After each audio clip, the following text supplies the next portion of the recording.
युग जनिता बालिका तामल दुर्बला आदिशक्ति अहमिका। मैं लड़की हूँ, मैं आधुनिक युग की लड़की हूँ। मैं कमजोर या शक्तिहीन नहीं हूँ, मैं आदिशक्ति हूँ, मैं अंबिका हूँ। Attention! Stand at ease. Attention! जब अन्याय सिर उठाए और सच हो बेबस मौत, तब उठेगी प्रतिवाद की आवाज, बनकर न्याय का सच्चा मौन। हक और अधिकार की राह ना थमेगी ना झुकेगी, प्रतिवाद की ये बुलंद पुकार नया इतिहास लिखेगी, नया इतिहास लिखेगी। A warm and pleasant good morning to respected principal, ma'am, teachers, and my all dear friends. I'm Avishnas, and alongside my friend Shreya are here to conduct today's morning assembly. We both are here to conduct the morning assembly, and today we come together to discuss a powerful tool that has shaped our society and transformed lives.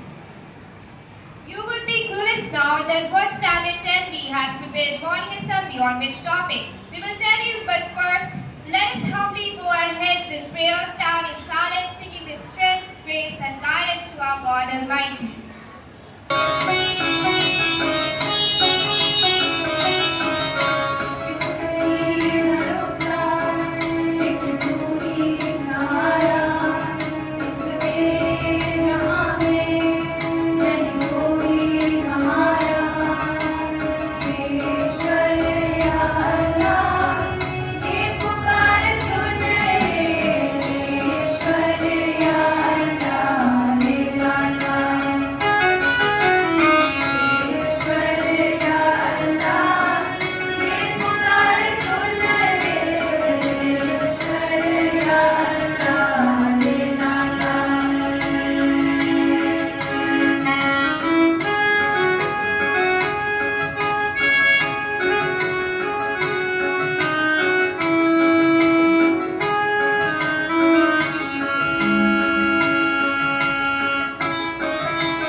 Protest is, and why do we need it? We'll discuss about it, but before we dive deeper, let's turn our attention to the news of Action with injustice.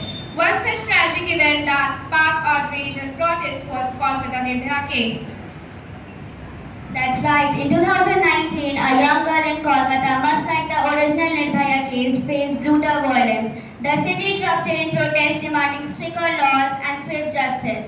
The incident reminds us all of the power of collective voices. Protests not only seek justice for the victims but also aim to prevent such tragedies in future by pressurizing authorities to act. This was a heartbreaking reminder that our society still has a long way to ensure a safety for everyone. And it's not just a Kolkata case. Remember the protests for environmental protection like the ones led by students across the globe. Young people demanding climate action, urging leaders to protect the planet for future generations. Protests have been a beacon of hope, showing the people that not will remain silent in the face of injustice.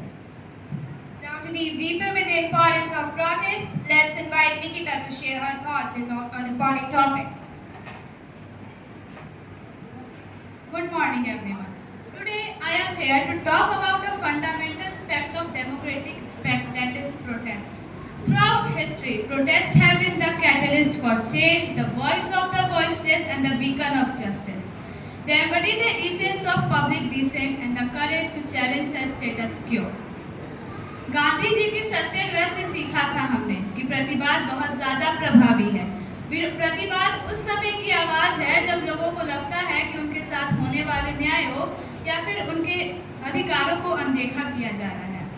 प्रतिवाद न केवल मौजूद समस्याओं को उजागर करती है, बल्कि समाज में सुधार की दिशा में एक महत्वपूर्ण कदम भी लाती है।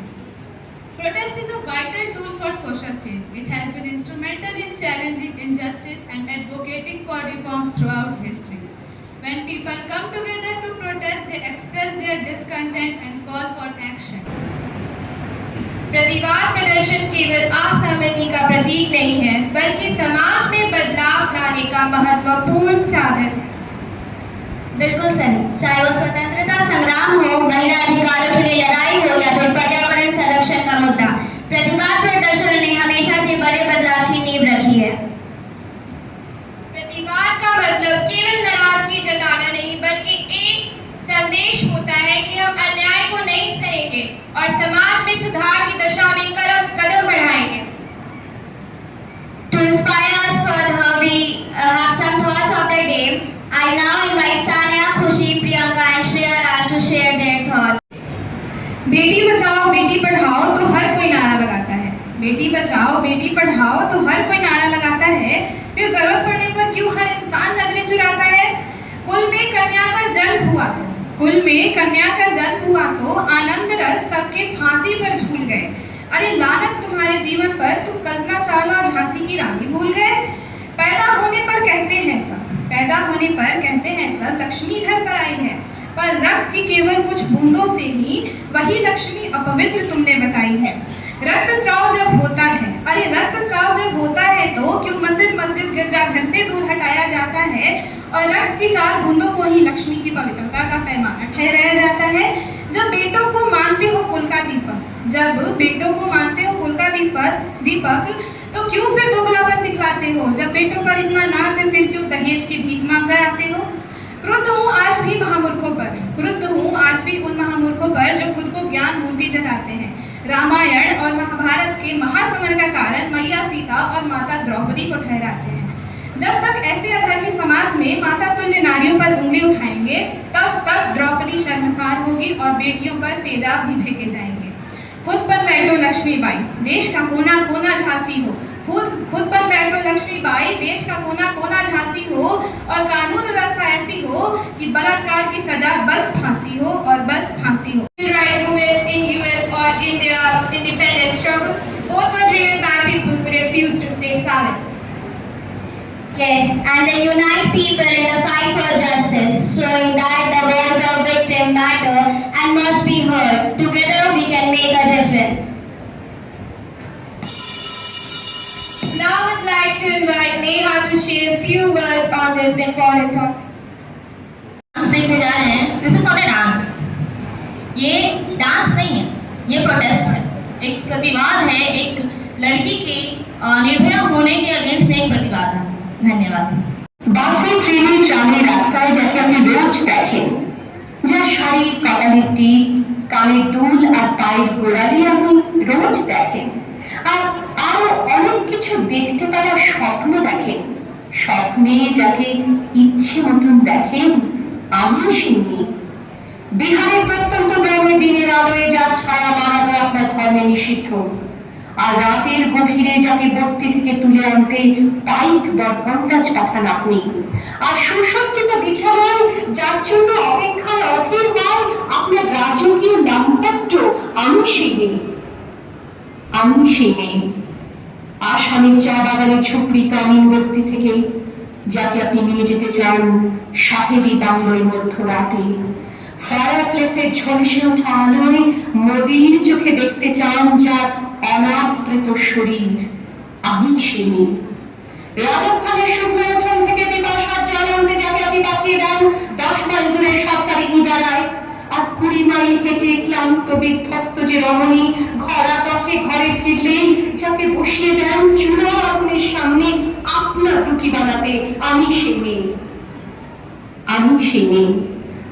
যাকে নিয়ে আপনি মগ্ন হতে চান গঙ্গার ধারে কিংবা ভিক্টোরিয়ার সবুজে কিংবা সিনেমা হলের নীল অন্ধকারে, যার চোখে আপনি এঁকে দিতে চান ছোট স্বপ্নের কাজল আর ফুলিয়ে যাওয়া সিগারেটের প্যাকেটের মতো, যাকে পথের দুপাশে ছুঁড়ে ফেলে আপনার ফুল সাজানো গাড়ি শুভ বিবাহ সুসম্পন্ন করতে ছুটে যায় শহরের পথে। মনে দেখা আলোর গধূলিতে একা দাঁড়িয়ে থাকা। আমি সে মেয়ে, আমি সে মেয়ে, আমাকে দেবতাও যাকে ক্ষমা করেন না। অহংকার আর শক্তির গন্ধে যার গর্ভে রেখে যান কুমারীর অপমান, আর চোখের জলে কুন্তি হয়ে নদীর জলে ভাসিয়ে দিতে হয় অন্যকে আত্মযোগে। আমি সে মেয়ে, সংসারের অসহায় আমি ভরসা। আমার ছাত্র পড়ানো টাকায় মায়ের ওষুধ কেনা হয়, আমার বাড়তি রোজগারে ভাইয়ের বই কেনা হয়, আমার সমস্ত শরীর প্রবল বৃষ্টিতে ভিজতে থাকে। কালো আকাশ মাথায় নিয়ে আমি ছাতা হয়ে থাকি, ছাতার নিচে শুকিয়ে বাঁচে সংসার। আপনি আপনি আপনি আপনারা আপনারা আমার জন্য অনেক করেছেন। সাহিত্যে, কাব্যে, শাস্ত্রে, লোকাচারে আমাকে মা বলে পুজো করেছেন, প্রকৃতি বলে আদিক্ষেতা করেছেন।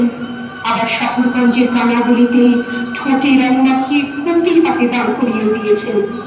হ্যাঁ, আমি সেই একদিন হয়তো অন্য কোনো একদিন আমার সমস্ত মিথ্যে পোশাক ছুঁড়ে ফেলে দিয়ে আমি হয়ে উঠবো সেই অসামান্য খোলা চুল, মেঘের মতো থাকবে আমার খোলা পিঠ, দু চোখে জ্বলবে ভীষণ আগুন, কপাল ঠিকরে বেরোবে ভয়ঙ্কর তেজরশ্মি, হাতে ঝলসে উঠবে সেই খর্ব, দু পায়ের উপরে বেজে উঠবে রণদুন্দুভি, নৃশংস অট্টহাসিতে ভরে উঠবে আকাশ, দেবতারাও আতঙ্কে স্তব্ধ হয়ে বলতে থাকবে, বামের পক্ষ বামু ভগবান মুক্তকে সেই চতুর্ভুজান, তাহলে কাটে দক্ষিণান মুক্ত বাবা বিভূষিতাম। বিপৎস বাবানের মতো আমি হতে থাকবো, আমার এগিয়ে যাওয়ার পথের দুপাশে মুন্ড বিদর্শন হতে ও ছটফট করতে থাকবে। সভ্যতার দেহ, প্রগতির দেহ, উন্নতির দেহ, সমাজের দেহ। হয়তো আমি সেই মেয়ে, হয়তোবা